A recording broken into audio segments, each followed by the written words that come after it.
आञ्जनेयाय नमः ओम महावीराय नमः ओम मारुतात्मजाय नमः ओम हनुमते नमः ओम तत्त्वज्ञाय नमः ओम तत्त्वज्ञानपदाय नमः ओम सीतादेवीप्रदायिकाय नमः ओम अशोकरिकात्रियत्रे नमः ओम सर्वायुञ्जनाय नमः ओम सर्वपदमुक्त्रे नमः ओम रक्षोत्तरकालकाय नमः ओम परविद्यापरिहराय नमः ओम परसौर्यविनाशनाय नमः ओम परमंत्रनाभे नमः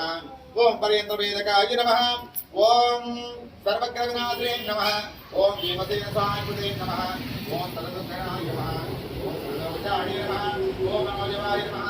ओम कार्यादवस्ताय नमः ओम सर्वत्रद्रूपते नमः ओम सर्वत्रद्रूपिणे नमः ओम सरेन्द्रात्मकाय नमः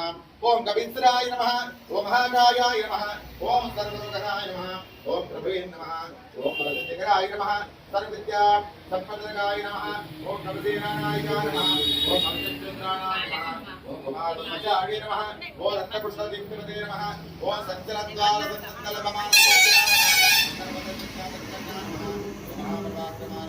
ओम कारग्रमक्रे नमः ओम शुक्लावन्नमोचकाय नमः ओम सागरोत्रकाय नमः ओम प्राज्ञाय नमः ओम रामदूताय नमः ओम पटापते नमः ओम वानराय नमः ओम केसरसुताय नमः सीता सुखनिवारकाय नमः अंजनाकरपसंभूताय नमः ओम बालार्कसुशासनाय नमः।